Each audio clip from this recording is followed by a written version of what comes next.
Dear students, मैं doctor Vaishali Devpura, राजनीति विज्ञान विभाग, मीरा कन्या महाविद्यालय, बीए सेकेंड ईयर के स्टूडेंट्स को सेकंड पेपर भारतीय राजनीतिक व्यवस्था के संबंध में थर्ड यूनिट का जो टॉपिक है इंडियन प्रेसिडेंट, राष्ट्रपति के संदर्भ में बात करने हेतु उपस्थित हूँ। ब्रिटेन के संविधान का अनुकरण करते हुए भारत में संविधान द्वारा संसदीय शासन की स्थापना अपनाई गई है। आप लोग बच्चों जानते होंगे, भारत में एक संसद है, पार्लियामेंट्री फॉर्म ऑफ गवर्नमेंट है, जिसके बेसिक कॉन्सेप्ट्स के बारे में आप लोग फर्स्ट ईयर में पढ़ चुके हैं। भारत में राज्य का प्रमुख राष्ट्रपति है, जिसका निर्वाचन एक निर्वाचक मंडल द्वारा किया जाता है। भारत के संविधान में कहा गया है कि भारत का एक राष्ट्रपति होगा। संघ की कार्यपालिका शक्ति राष्ट्रपति में निहित होगी तथा वह इसका प्रयोग संविधान के अनुसार स्वयं तथा अधीनस्थ पदाधिकारियों द्वारा करेगा। इस प्रकार संघीय कार्यपालिका में राष्ट्रपति और मंत्रिपरिषद होंगे। राष्ट्रपति कार्यपालिका का औपचारिक प्रधान होगा और मंत्रिपरिषद कार्यपालिका की वास्तविक प्रधान। भारतीय संघ की कार्यपालिका का प्रधान राष्ट्रपति है। अमेरिका में जहां अध्यक्षात्मक शासन व्यवस्था है, वहां कार्यपालिका का वैधानिक प्रधान ही वास्तविक प्रधान है। लेकिन भारत में ब्रिटेन की तरह संसदीय प्रणाली है और संसदीय प्रणाली में कार्यपालिका के अंतर्गत एक वैधानिक प्रधान होता है और दूसरा वास्तविक प्रधान। राष्ट्रपति भारतीय संघ की कार्यपालिका का वैधानिक प्रधान है और भारतीय संघ में उसकी स्थिति अमेरिकी राष्ट्रपति के स्थान पर ब्रिटिश सम्राट जैसी होती है। राष्ट्रपति पद के लिए संविधान में कुछ योग्यताएं निश्चित की गई हैं, जैसे वह भारत का नागरिक हो, वह 35 वर्ष की आयु पूरी कर चुका हो, वह लोकसभा का सदस्य निर्वाचित होने की योग्यता रखता हो। इसके अतिरिक्त ऐसा कोई भी व्यक्ति जो भारत सरकार, राज्य सरकार या किसी स्थानीय सरकार के अंतर्गत पदाधिकारी हो, राष्ट्रपति के पद का उम्मीदवार नहीं हो सकता। इस संबंध में संघ के राष्ट्रपति, उपराष्ट्रपति, राज्य के राज्यपाल और संघ अथवा राज्य के मंत्रियों को सरकारी अधिकारी नहीं समझा जाएगा। तो ये योग्यताएं भारत के संविधान में राष्ट्रपति पद हेतु निर्धारित की गई है। राष्ट्रपति भारतीय संसद अथवा राज्यों के विधानमंडल के किसी भी सदन का सदस्य नहीं होगा। यदि निर्वाचन के पहले वह इनका सदस्य है तो निर्वाचन की तिथि से उसका स्थान उस सभा से रिक्त समझा जाएगा। अपने कार्यकाल में वह कोई अन्य वेतनभोगी पद ग्रहण नहीं कर सकता। राष्ट्रपति का पद वास्तव में बहुत ही गरिमापूर्ण पद है।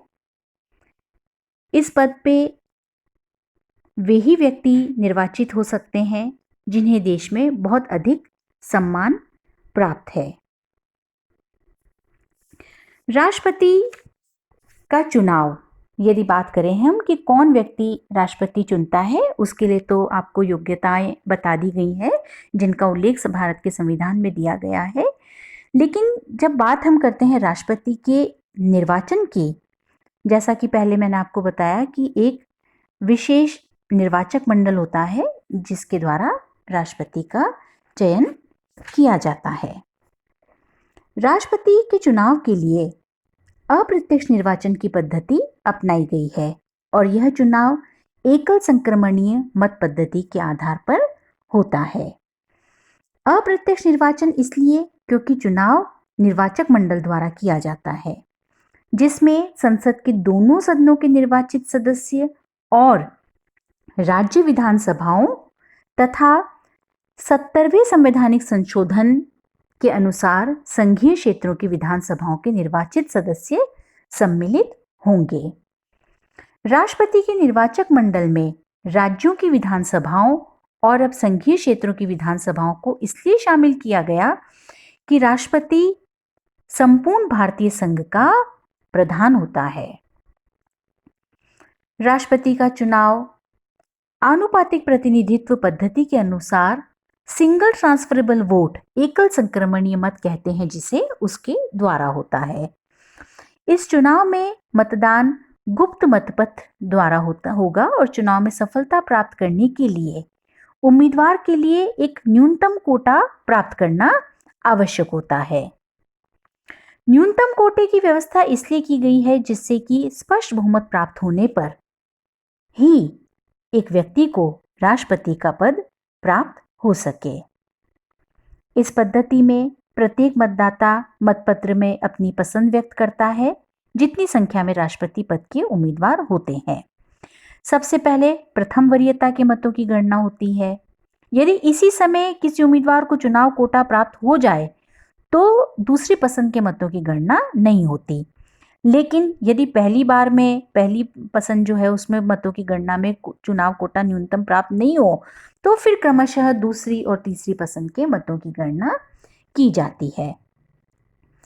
भारत के राष्ट्रपति का चुनाव जिस निर्वाचक मंडल द्वारा होता है उसमें संसद के दोनों सदनों के निर्वाचित सदस्य और राज्य विधानसभाओं तथा संघीय क्षेत्रों की विधानसभाओं के निर्वाचित सदस्य होते हैं।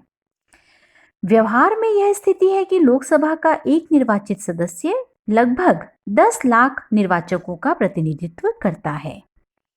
यूपी राज्य की विधानसभा का सदस्य लगभग 2.5 लाख मतदाताओं का प्रतिनिधित्व करता है, लेकिन सिक्किम या अरुणाचल प्रदेश की विधानसभा का सदस्य केवल कुछ हजार जनता का प्रतिनिधित्व करता है। इस स्थिति को ध्यान में रखते हुए यह व्यवस्था की गई है कि निर्वाचक मंडल के प्रत्येक सदस्य के मत का मूल्य समान नहीं होता। प्रत्येक सदस्य के मत का मूल्य या मतों की संख्या को निश्चित करने के लिए कुछ सिद्धांत हैं, जैसे कि भारतीय संघ के कुछ राज्य जिसमें अधिक जनसंख्या है, अधिक जनसंख्या का प्रतिनिधित्व करती है जहाँ की विधानसभा, और कुछ छोटे राज्य हैं जहाँ विधानसभाएं कम जनसंख्या का प्रतिनिधित्व करती है। राष्ट्रपति के चुनाव में विधानसभा के प्रत्येक सदस्य के मत का मूल्य उस अनुपात में निश्चित होता है जितनी की जनसंख्या को वह रिप्रेजेंट कर रहा है। सेकंड जो सिद्धांत है वह कहता है कि राष्ट्रपति के चुनाव में केंद्र और राज्यों का बराबर का हिस्सा होना चाहिए। इसलिए सभी राज्यों की विधानसभाओं के सभी सदस्यों के जितने मत हो उतने ही मत संसद के सदस्यों द्वारा दिए जाने चाहिए। निर्वाचक मंडल के प्रत्येक सदस्य के मत का मूल्य निश्चित करने के लिए जो फॉर्मूला है वो बच्चों इस प्रकार है। किसी भी राज्य या संघीय क्षेत्र की विधानसभा के सदस्य के मतों की संख्या, जो मतों का मूल्य है, उसके लिए राज्य या संघीय क्षेत्र की जनसंख्या अपॉन राज्य विधानसभा या संघीय क्षेत्र की विधानसभा के निर्वाचित सदस्यों की संख्या डिवाइडेड बाय 1000। दूसरा जो सूत्र है जो संसद के प्रत्येक सदन के प्रत्येक निर्वाचित सदस्य के मतों की संख्या बताता है, मूल्य बताता है, वह है समस्त राज्यों और संघीय क्षेत्रों की विधानसभाओं के समस्त सदस्यों को प्राप्त मतों की संख्याओं का कुल योग अपॉन संसद के दोनों सदनों के निर्वाचित सदस्यों की संख्या। मतों की गणना के संबंध में सूत्र इस उद्देश्य से अपनाए गए हैं कि राष्ट्रपति के चुनाव में समस्त राज्यों के प्रभाव में जनसंख्या के आधार पर एकरूपता रहे और सभी राज्यों की विधानसभाओं को संघीय संसद के बराबर प्रभाव प्राप्त रहे, जो सामूहिक रूप से उनका प्रभाव है। समस्त विधानसभाओं के निर्वाचित सदस्यों की संख्याओं का योग भारत की संपूर्ण जनता का प्रतिनिधित्व करता है और इसी प्रकार संसद के दोनों सदनों के सदस्य भी भारत की समस्त जनता का प्रतिनिधित्व करते हैं। इस प्रकार इन दोनों पक्षों को, जो संपूर्ण भारत की जनता का प्रतिनिधित्व करते हैं, राष्ट्रपति के चुनाव में समान शक्तियां प्राप्त है। मतों के मूल्य के आधार पर मतों की गणना होती है। यदि पहली वरीयता के मतों की गणना में किसी उम्मीदवार को जीत के लिए आवश्यक 50% से अधिक मत नहीं मिलते हैं, तो द्वितीय वरीयता के मतों की गणना कर उसके आधार पर चुनाव का निर्णय लिया जाता है। ऐसी स्थिति में द्वितीय जो वरीयता है उसके मतों की गणना की जाती है।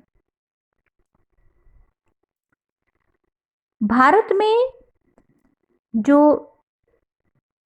स्थितियां हुई है उस बारे में बात करें तो 1974 में जब राष्ट्रपति का चुनाव होना था, उस समय गुजरात विधानसभा भंग हुई थी। तो यह प्रश्न उठा कि क्या गुजरात विधानसभा भंग होने की स्थिति में राष्ट्रपति के चुनाव हो सकते हैं।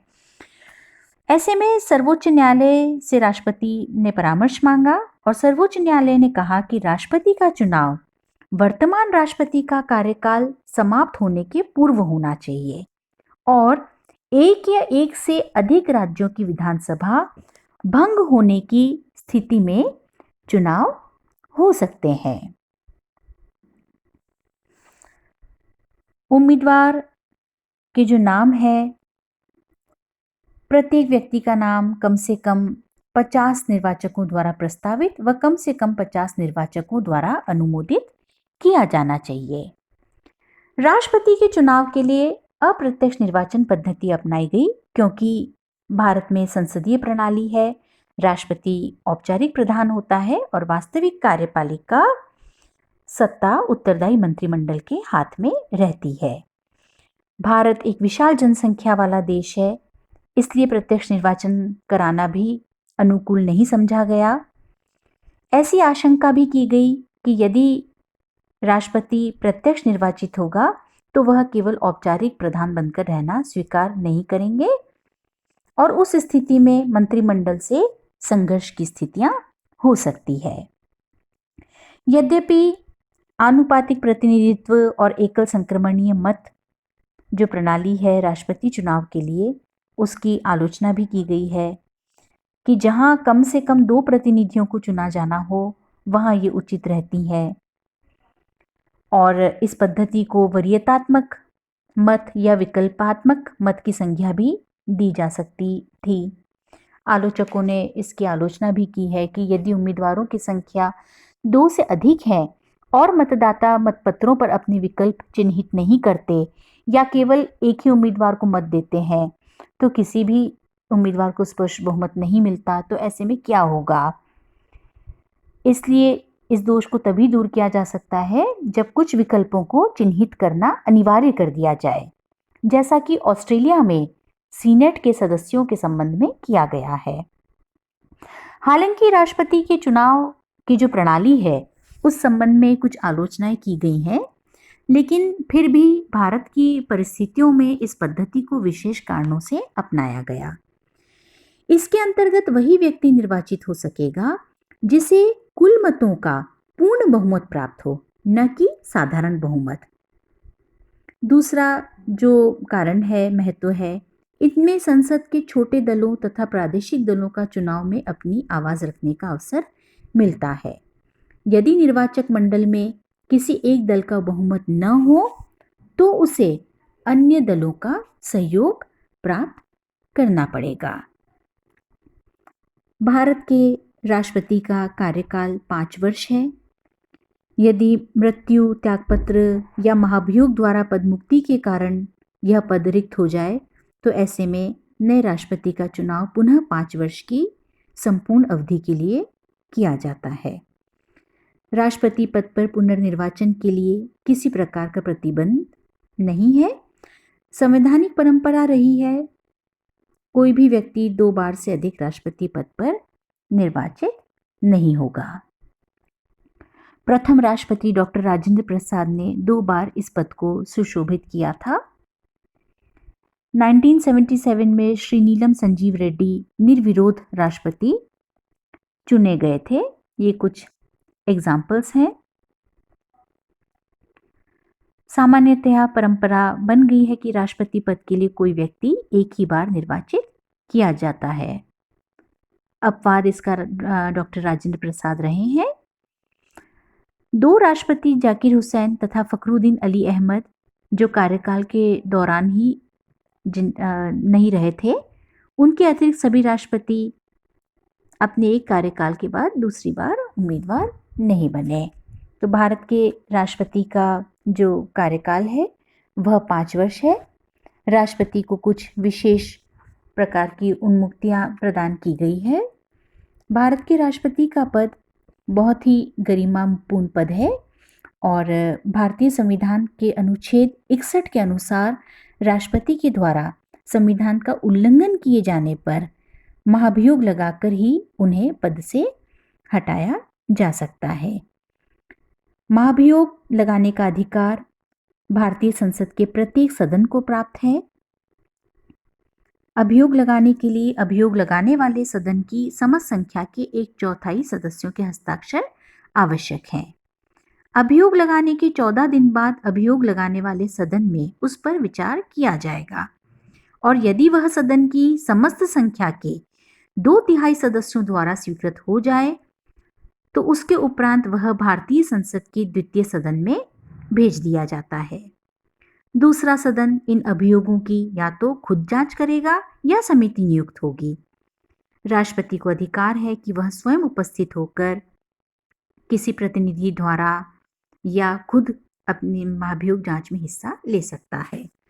यदि राष्ट्रपति के विरुद्ध आरोप सिद्ध हो जाते हैं और दूसरा सदन भी कुल सदस्यों के कम से कम 2/3 बहुमत से महाभियोग का प्रस्ताव स्वीकार कर ले तो प्रस्ताव स्वीकार माना जाएगा और प्रस्ताव स्वीकृत होने की तिथि से राष्ट्रपति पदमुक्त समझा जाएगा। राष्ट्रपति का पद भारतीय स्थितियों में बहुत ही सम्मान का पद है। राष्ट्रपति को विशेष प्रकार की शक्तियां दी गई हैं जिनका हम अगले लेक्चर में अध्ययन करेंगे।